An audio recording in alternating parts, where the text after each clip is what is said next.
record. Okay, hello Isabel, welcome to the interview. So I'm just gonna start off by asking you some minor demographic questions about yourself. So if you could just say your name, your age, your hometown, and your high school. Do you want like my hometown, like Canada, or Just more of like where I grew up? where you grew up mostly, yeah. Isabel Gronowski, 19. What else? Hometown and high school. York, and I went to Central York High School. Okay, thank you. So when did you first start developing symptoms of mental illness? It was when I was 11 or 12. Okay, could you like elaborate on that a little bit? Like, what did you recognize? Sure. I started noticing that I was depressed more often. I definitely wasn't as happy as I had been. I started having some negative thoughts towards myself. Right. Okay. Wanting to do negative things to myself, stuff like that. Okay. So when did you formally get diagnosed with mental illness? I believe it was when I was 14. Okay. And how did you come across this diagnosis? Well, I've been talking to a school counselor. Okay. And when I went to the high school, they had called my new guidance counselor and informed them that they thought I had depression and that I was at risk for certain things. And they called my mom and they took me to the doctors, and the doctor diagnosed me with depression and anxiety. Okay. So that's kind of interesting how it started through the school for you. Yeah. Yeah. Okay. That's nice. Okay, so what kind of resources were available to you at your school? You mentioned your school psychologist. Yeah, my school counselor was the biggest one, and I think it was really the only option available to me at the time. My school didn't have like support groups or anything like that. Okay, was it kind of like how did you know about the school psychologist? Like how? Every student has to meet with them. Oh, really? Yeah, at several times a year they make you meet with your counselor just to talk about grades and where you're at in life, stuff like that. So your counselor kind of caught something when you had one of those meetings with her? Well, it started in middle school, and I've been talking to them a lot about my dad in particular because my parents were divorced. So that's always been really hard for me. And just certain things that I must have been saying raised some red flags. And I did also call the suicide prevention hotline, and they contacted my school as well. Yeah. And that was when they really were like, okay, you need to go get diagnosed and talk to somebody else. Right. Well, I'm glad that you were able to take that initiative and call that hotline. It's good for you. So with the school counselor, was it the same individual from middle to high school, or was it multiple? It was multiple. There was one for the middle school, and then I had my own in high school, like my own section. Okay. They took, I think it might have been like G through K or something. Last names with G through K. Right. Because they split it up because we had a big high school. Okay. So when you kind of went through that transition from middle school to high school, did you recognize like a downfall in kind of how your mental illness? Could you elaborate? Definitely, there was more days that I was depressed. There was more stress for sure, and moving to a new high school too. Definitely. The biggest thing definitely was I was noticing more days where I like felt like I couldn't get out of bed and I wanted to hurt myself and just those kind of things. Okay, I'm sorry you had to go through that. Thank you. So do you think the thoughts sort of intensified during this transition period because of the also transition between counselors, or what do you think caused it? I think it was more the stress of having to change schools because we did have a big high school. There was 2 floors. Oh, wow. So there was a lot of places that you could have to go, and trying to find new classes was really stressful. I don't think the transitioning from counselors was so bad. I definitely didn't trust my high school counselor as much as I did my middle school counselor. because I just didn't build a bond with her like I had with the Yeah. previous one. But there was something wrong with her. She was still a good counselor.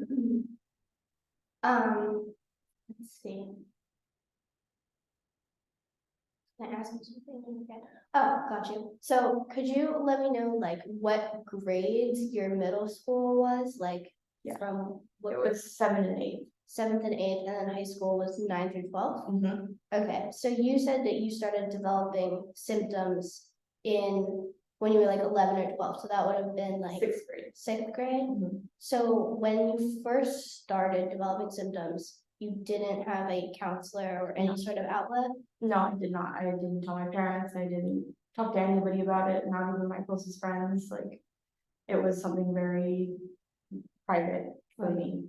Yeah, so you sort of internalized. Mhm. Do you think that period of internalization sort of like hurt you more, if that makes any I sense? definitely like spiraled out of control a lot in middle school. There was a lot of like self-harm happening with nobody knowing, and mostly just no one knowing because I hid it well. I didn't tell people about it.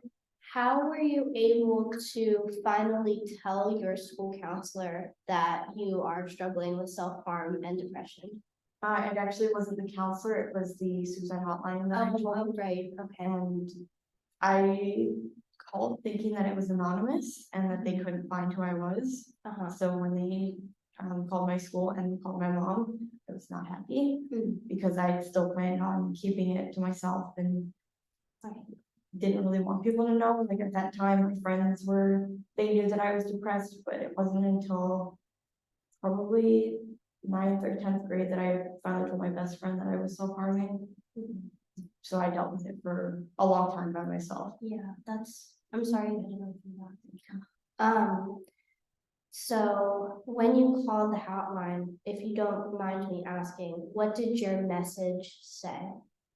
Like, what did I say? Yeah, what did you say to them? I was home alone one night, and I called and I said, I'm home alone, I don't feel safe, I am very depressed, I want to kill myself, I want to hurt myself, just things like that. And they were trying to talk me like through it and being like, okay, you're gonna be all right.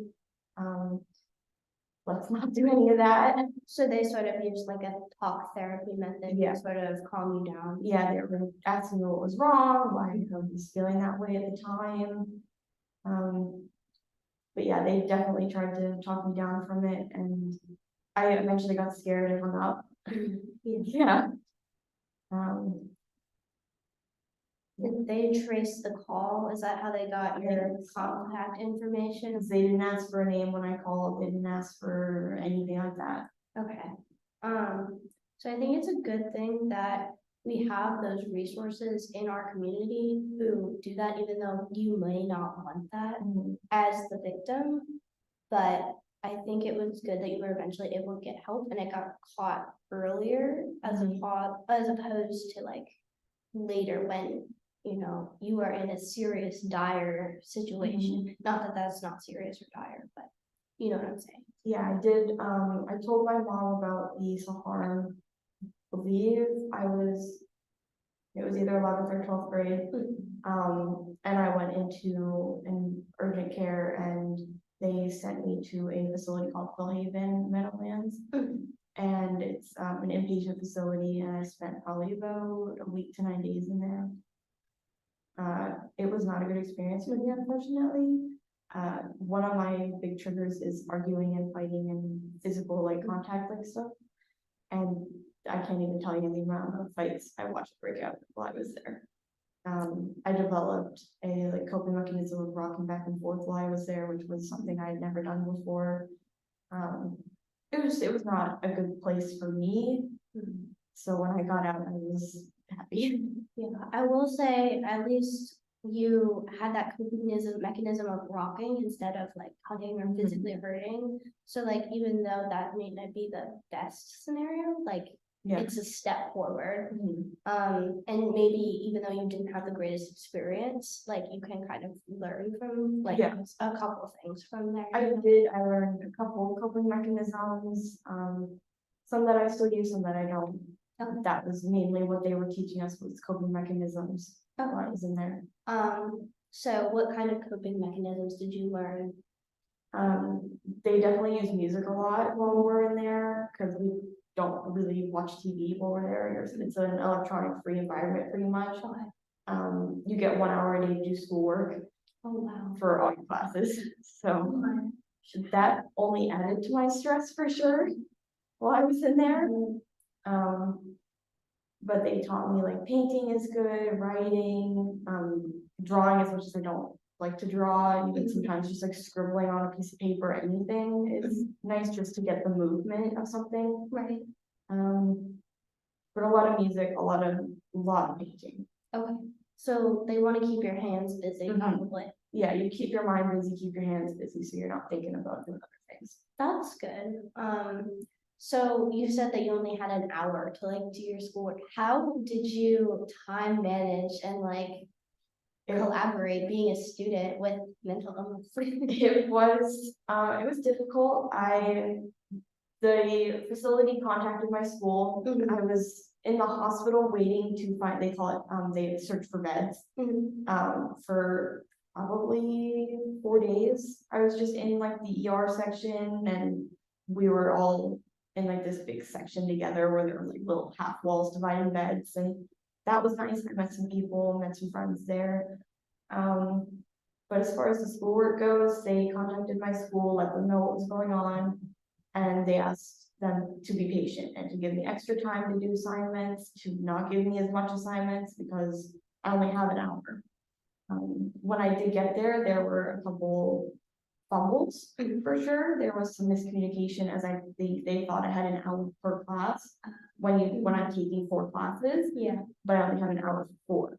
So the teachers were very helpful, very what's the word I'm looking for?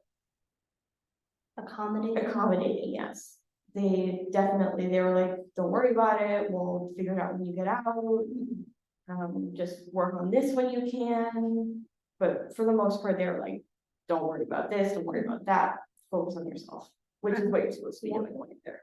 I'm glad that they were very understanding and helpful for you. I think that has helped you to succeed and become who you are today. Why do you think they had that attitude towards? I think because it's so much more common nowadays than it used to be. So they're used to more kids probably either maybe even just messaging them privately and being like, hey, I'm not doing so good right now, I just need a little extra time. I knew a lot of kids in my school who had mental illnesses, and they were going through some of the same stuff that I was. So I think the exposure to the students was what helped them understand. Yeah, I think that's really important, and I like that you picked up on that. Yeah. So you mentioned sort of in school resources like your psychologist, school psychologist, and the hospital program that you were enrolled in. Did you ever like meet with a therapist or anything outside, or if you don't mind me asking, are you still? Yeah, one of the good things of going into Phil Haven was you get a therapist and you get a psychiatrist right away. So I met with a therapist once a day while I was in there, and met with a psychiatrist probably about once every 2 days, just to put me on new medications right away, see what would work, see what wasn't working, because one of the things is my meds weren't working for me. And they set me up with a therapist for when I got out. They set me up with a psychiatrist for when I got out. I'm still technically enrolled in therapy, but I don't really go very often. Yeah, especially that's more of an as needed kind of thing now. Whereas it used to be like every month I would meet with her, maybe twice a month. When I like first got out of even. Okay, that's good that they had that plan set up for you. They did. And I like that you still have that person to fall back on when your triggers or whatever's coming in. I know for me, with my antidepressants, I have med checks like every 6 months. Do you have something like that as well? Not necessarily, but every time I see my psychiatrist, which is about every 3 months, we do talk about what's going on. I can always reach out to her, call her, message her. and be like, this isn't working anymore, this needs to be higher, like this, I just need something different. And she will get back to me pretty quick usually. That's good that you have that communication and that you're able to recognize what like what is wrong and what you need. How do you think you developed that skill? I think unfortunately it was just being on my own for so long trying to figure it out. Is you get to know yourself very well, and you can feel when you're going to go into a rut or when you're going downhill or even when you're going uphill. Right. You're very in tune with your emotions. And I would say that's not necessarily a bad thing. I think it's better to be proactive. Oh, absolutely. So would you say now, by having that school experience, would you say that you feel more prepared and more in touch with yourself and your feelings? Okay. And then you know how, like, the process of how to get help and you feel confident about that? I know that I can always go back to like an urgent care if I'm having thoughts of suicide, thoughts of self-harm, any of that kind of stuff, and they will even just talk to me for a little bit, just see what's going on, or they might put me in an outpatient facility where you go during the day instead of spending like the night. And that was an option for me, but I decided inpatient was probably just better way around for like the spot that I was in at the time. Right. And I think that was probably the right call because it is the nighttime that I struggle the most. And I got really lucky. I got put with a roommate, so I was never really alone while I was there, whereas other kids were. And I think that if I had been alone, it would have been a lot harder for me. Yeah, definitely. How do you think you got the confidence to be able to say, look, I need help, I need to go to urgent care, I need this? How do you think that confidence like became in you? It was probably honestly my friends who were pushing me the most. They were always there for me if I need someone to fall back on. But at the end of the day, they kept reminding me, I'm not a therapist. I'm not somebody who can help you. Like I can be here for you and I can try to talk you down from things, but I'm not a therapist. I'm not trained to be a therapist. So it was definitely them who pushed me the most. And at one point, especially when I told my mom that I had self-harmed, I was just fed up. I was tired of feeling tired and having to hurt myself to make myself feel better. So that was definitely, it was myself and my friends. I'm glad that you had a support network for during that time and even now still. I really admire you for having the courage to tell your mom those things because I think that's really important, even if it didn't go well. I was gonna say, yeah,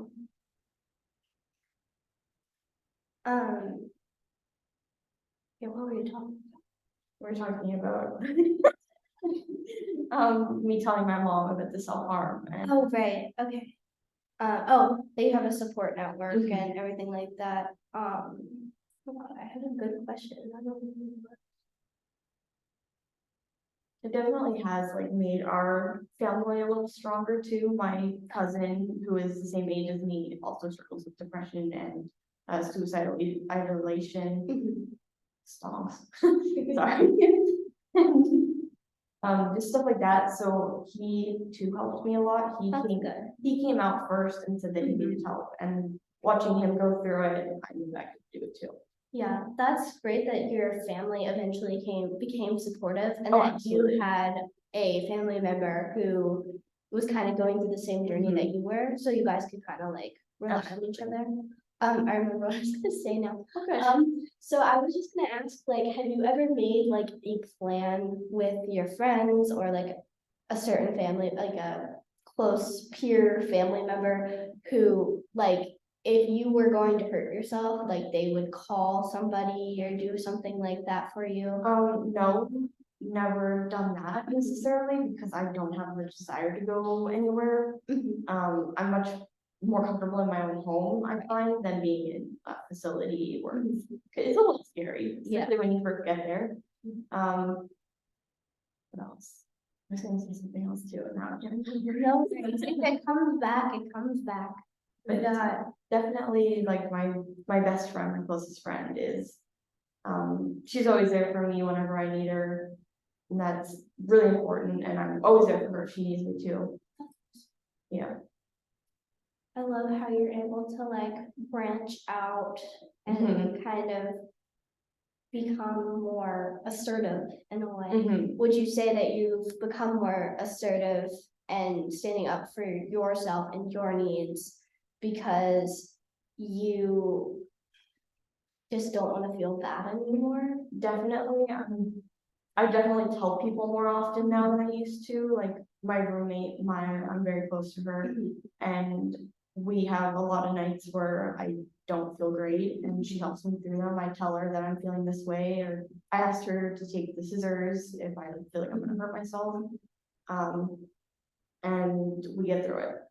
We get through the night eventually, and another morning starts, and you start all over again. Yeah. We do have a code word in my house for the times that I'm really feeling it, want to hurt myself, want to kill myself, just in a really deep, dark place.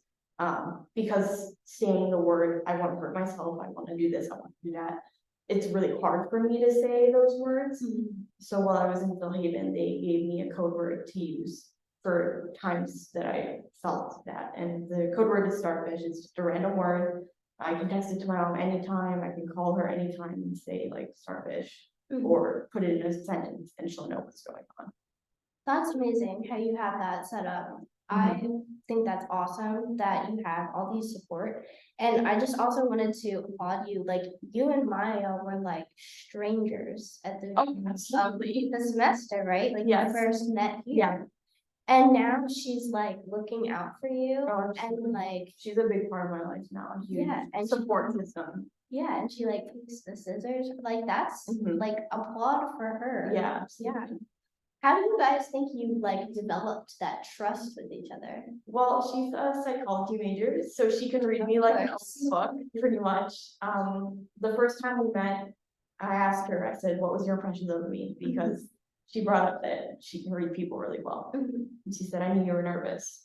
I could see it, like I could literally feel your like nervous energy. And she started it off by just opening up and being very open with me, and the trust just fell so quickly into place after there's just this feeling of trust that I have with her, and she has come through time and time again to just reinforce that for me. That's amazing. I'm noticing like a common theme or strength for you is trust. You are very trustworthy and you use that trust to create relationships that help you. How do you think you developed this strength? Honestly, I have no idea. I have a lot of trust issues as far as just from past trauma. So I guess when I find somebody who I can trust, I put a lot into it. I put a lot into that relationship because it's so rare to find somebody who I feel comfortable enough to be like, even just to say like, I have depression, I have anxiety. Like even just saying that, finding somebody who I'm comfortable with enough to share that with is big for me. Right. And it doesn't happen very often. So you're kind of saying like, because I have trust issues and because I'm afraid of trusting other people, I am going to make the move to try to trust people first. Yeah, definitely. It's something that I acknowledged. I know that I have a lot of issues with trust. So sometimes I just get a feeling in my gut, and I've learned to follow my gut a little more in the recent years. But she really opened the door the right way, and she shared some things with me, and she took the step first, and that's how I knew I could trust her. That's amazing. She was trusting with me first. So you kind of set the stage, you open yourself up for trust, and then the other person kind of test the waters. Yeah, like to wander in. Yeah, like skirt. So they wander in and they're like, here we go, and then they kind of create this bond. That's really amazing. I love that for you. Let's see. Reference to the cards.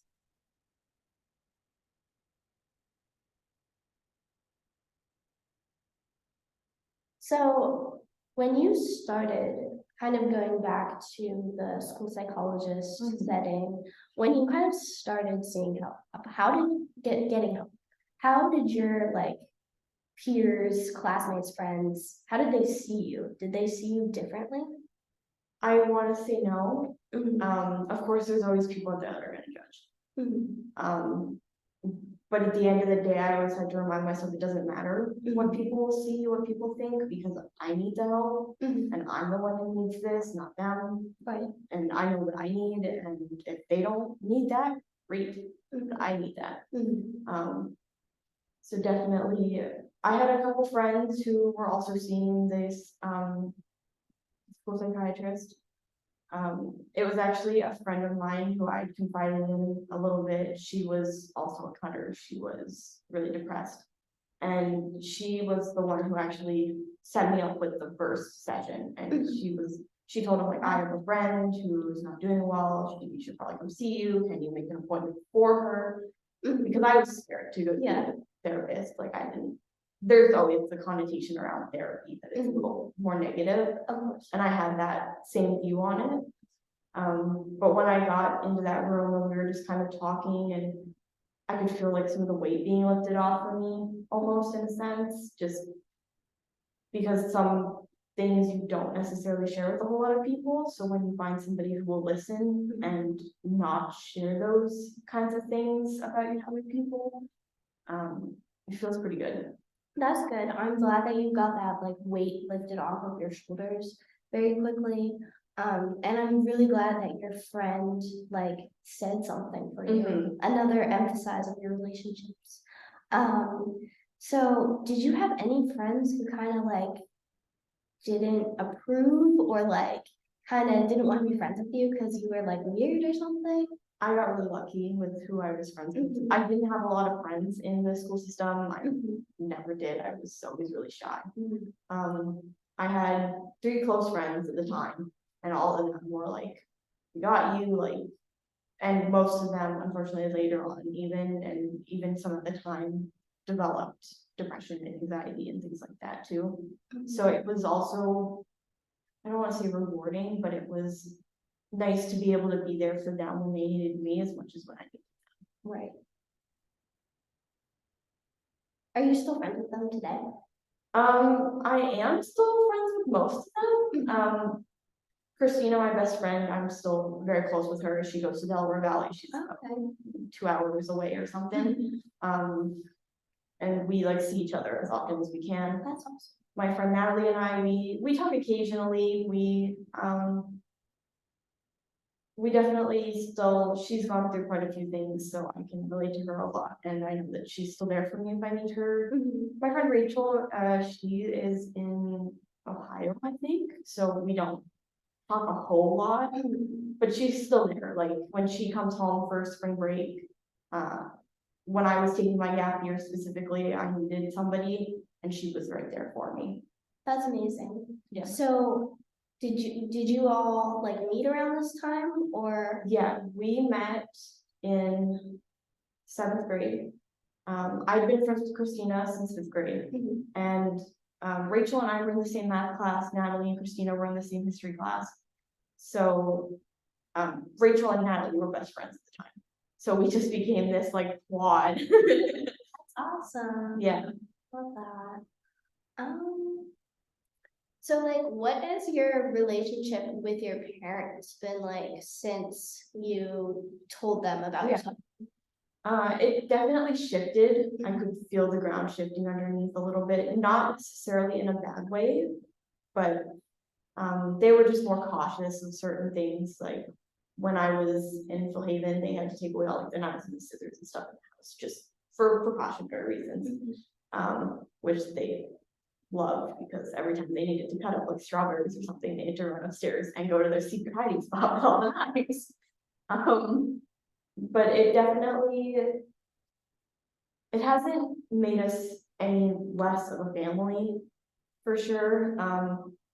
My parents are very supportive and they check in. I talk to my mom daily while I'm here. And she just checks in on me sometimes just to make sure, knowing how stressful it can be in college and how stress has affected me in the past. But definitely not any less of a family than we ever were. That's great that they were able to kind of grow with you. Yeah, So you have a little brother, right? I do. How old is he? He is going to be 3 in December. Okay, so he probably doesn't know Mm. a lot about you. Like, what have you kind of connected with him about this? Not much. He is autistic and he's nonverbal at the moment still. Mhm. So our relationship is very, not strained, but it's different than Okay. most connections would be. Mhm. I definitely still have that like sisterly love for him, and I never want to see anything bad happen to him. But as far as he knows, I'm normal. Okay. I do have another brother who is 5 now, I think. He doesn't know much about it either. Mhm. My stepbrother, Mhm. he knows about it, and he's been there for me a couple of times too. That's good. When your little brothers get older, do you think you'll have some sort of conversation about it? Or Absolutely, there's definitely going to be a conversation because mental illness runs in my family. Mhm. It's not something that's uncommon in my family by no means. Mhm. So there's definitely going to come a day where I sit them down and like, listen, I've struggled through things that you probably wouldn't have guessed. There's been days where I didn't think I would be here tomorrow.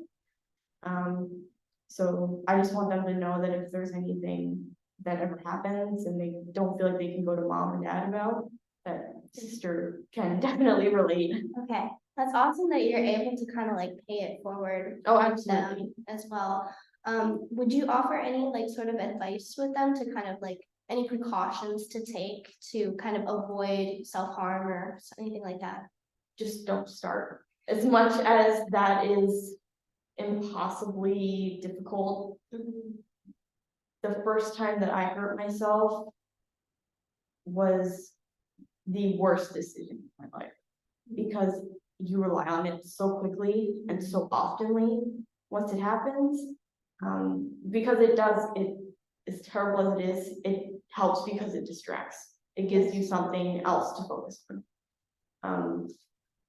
There are definitely better coping mechanisms out there. There's holding ice cubes in your hands. There's the butterfly technique where you do like a catch of a butterfly and you try not to kill the butterfly. Painting is another great one. Music has always been something very important in my life. So I use that very oftenly to relate feelings, and even just if I need to cry, sometimes I put on a song and just like really let it feel and let the words really sink in. I'm glad that you were able to find all these methods to kind of Mhm. make yourself feel better. I did want to ask, the first time you started self-harming, what was kind of going through your mind? Did you feel that that was your only way out of the situation? I was in 6th grade the first time I ever did. I heard about it. Obviously, it's not something uncommon, unfortunately. And I found a piece of glass on the road one day, and it was just, I didn't know what else to do because it was still very new and very fresh, and being so young and naive almost as to think that I could do it once and then not do it again. Definitely, I just felt like I had nowhere else to go and that it was the only option. And if anything was going to help, I was going to try anything at that. Yeah. I'm sorry that you had to turn to that, but I'm glad that you recovered and are here today. Yeah.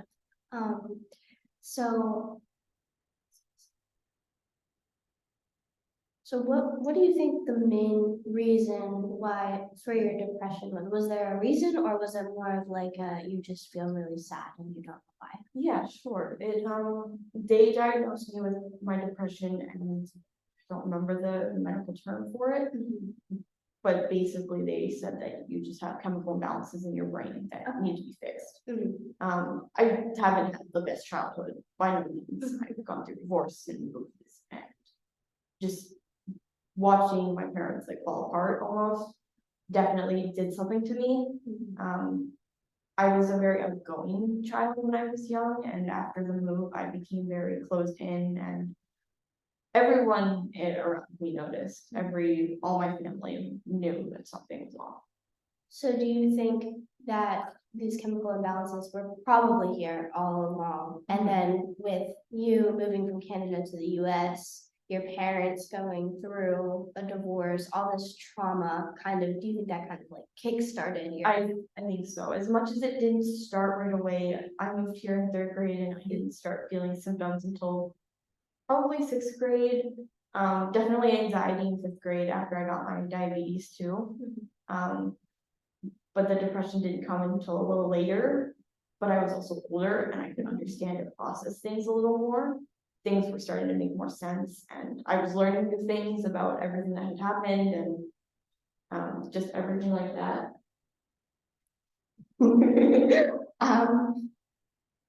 Sorry, that disrupted my. It's okay. So I'm sensing that you just kind of had all this trauma built up, and then it just got to a point where you just sort of spiraled, and like your physical chemical imbalances were kind of triggered and on high, and it just kind of got to this really bad point. So that's unfortunate, but I'm glad you're here. Yeah, I'm gonna say that every time. Anyways. Oh my God, still, yeah. Let's see. This is good. This is good. We're getting.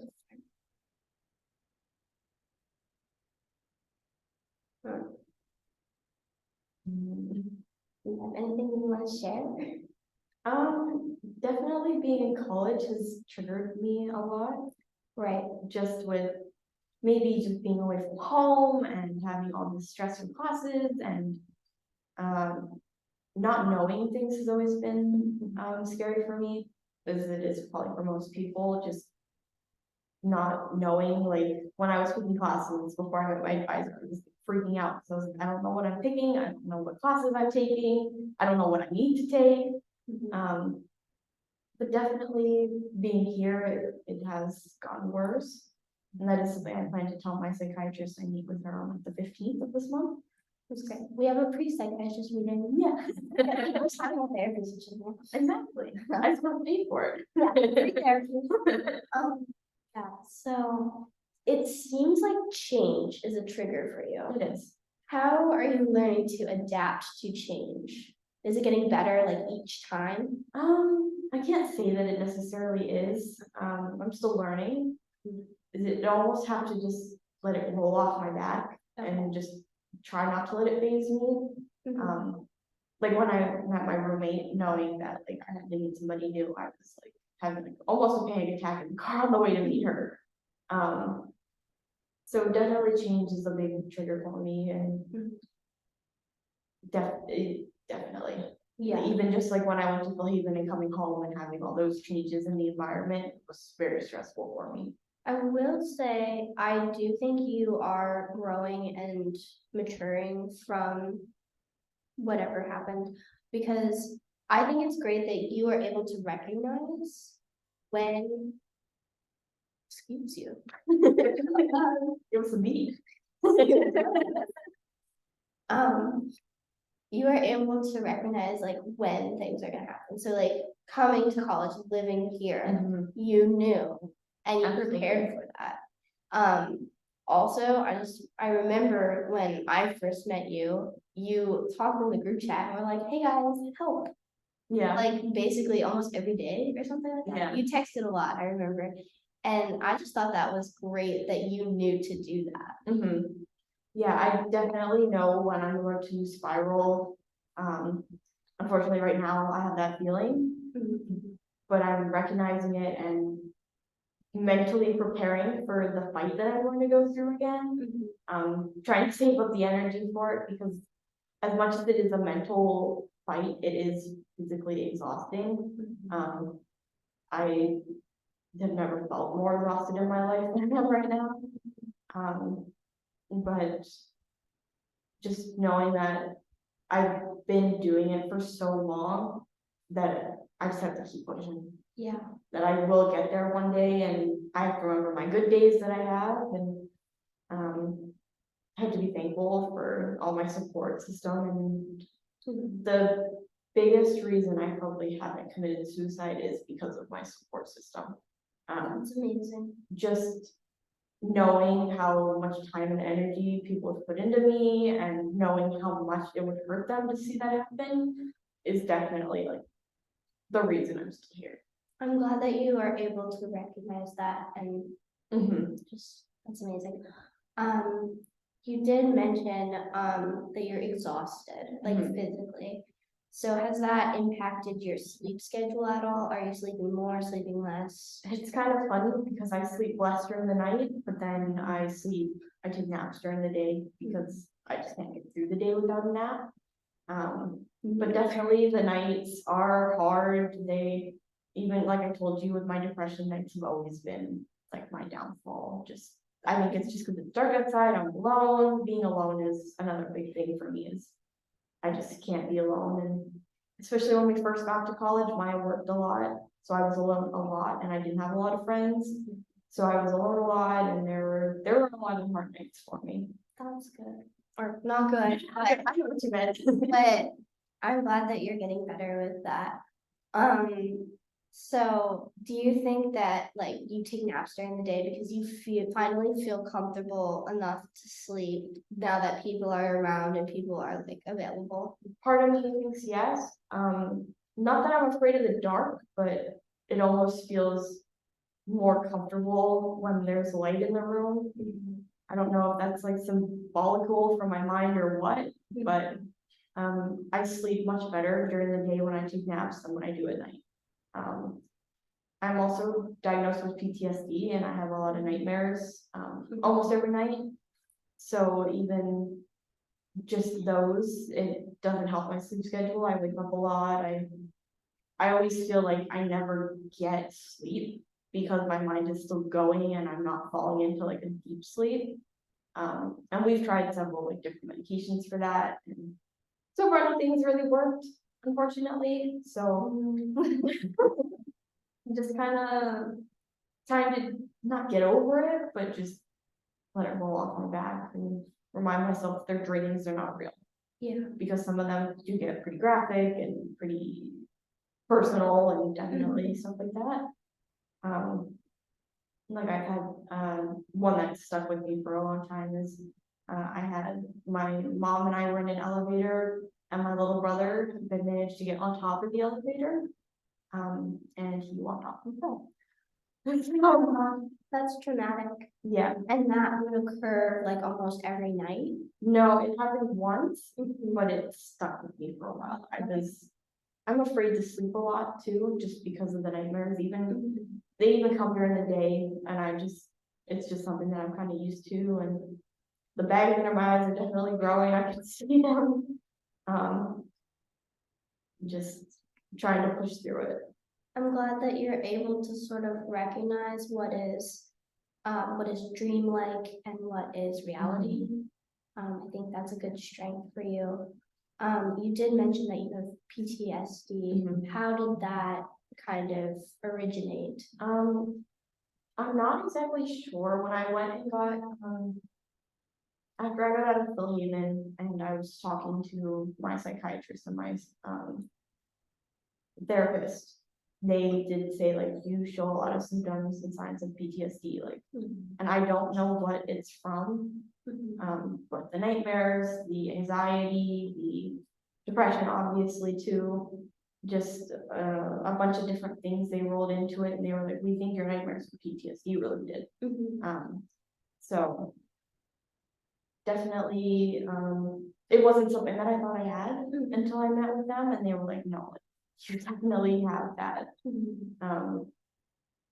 I wish I knew kind of what it stemmed from. I think it's probably from my parents' divorce, because that is probably the most traumatic thing I've gone through. Yeah.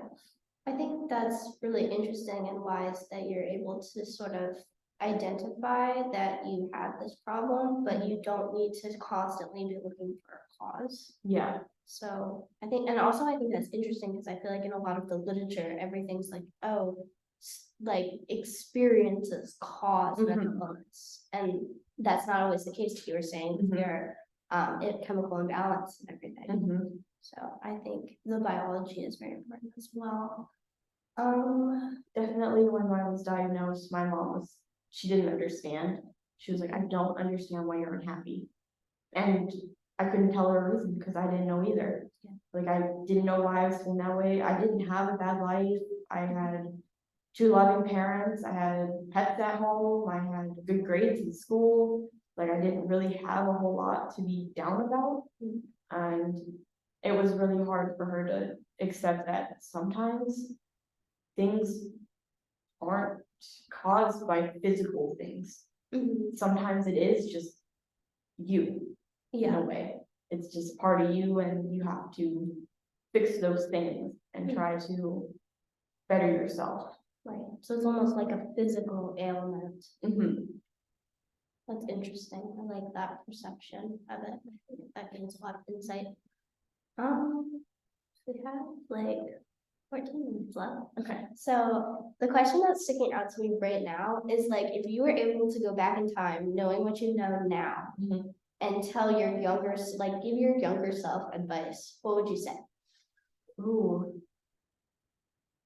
Definitely to enjoy the good times because they were far and few between when I was dealing with it on my own. There were most days I was depressed and most days I wasn't happy. So cherishing those and reliving them almost was probably would have been really helpful for me. Definitely would have told myself to put the piece of glass down and to figure out a different way. There's always something else. There's always something else that you can do besides that. And just that everything's gonna work out. Things happen for a reason. I still don't know why I got diagnosed with depression and anxiety. It could be to help somebody else, like my brother, or even just my cousin. I talked to him a couple of times and just been like, I'm here for you, as much as he hasn't really confided in me. But even just I know that even just knowing that somebody's there and somebody cares, it means more than people know. So you believe that you were diagnosed with this disability, illness, whatever, for a reason? And that reason is to pay it forward? I think so.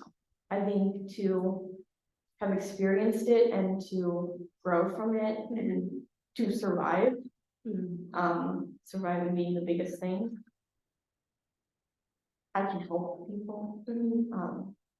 Maya has done the same. She has gone through things and she has grown and she has helped me tremendously. And I just want to do the same. That's great. How do you plan on doing that in the future? I think just watching out. Even just friends in general, if I can, sometimes you can sense when people have depression and anxiety and stuff. Sometimes you can't. Some people are better at hiding it than others.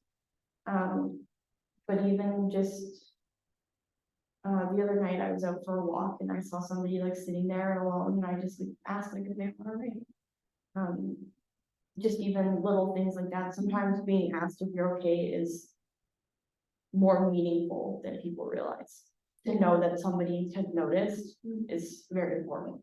I'm glad that you have the ability to recognize it when you see it and are able to provide assistance and support to others.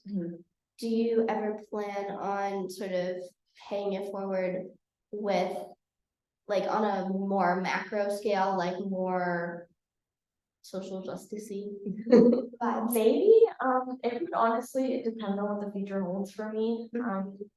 Definitely going into the biology field and having to work with people, and seeing maybe even victims from certain crimes and with what I want to do, I want to look for fingerprints at crime scenes, hair hair fibers, anything like that. So I will be around a lot of unfortunate energies. So maybe even when I do that job, just being able to be there for somebody with what they're going through, whether it's been murder or just a serious accident, and just knowing like, hey, I know it's gonna be rough, but you're gonna get through it.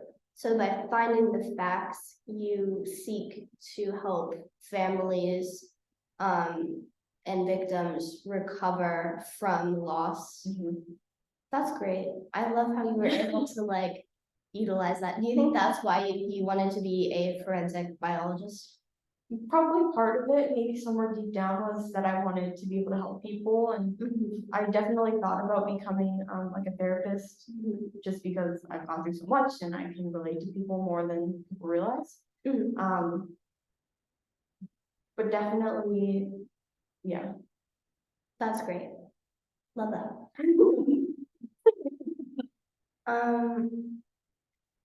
Yes. 9 minutes. 9 minutes. 9 minutes.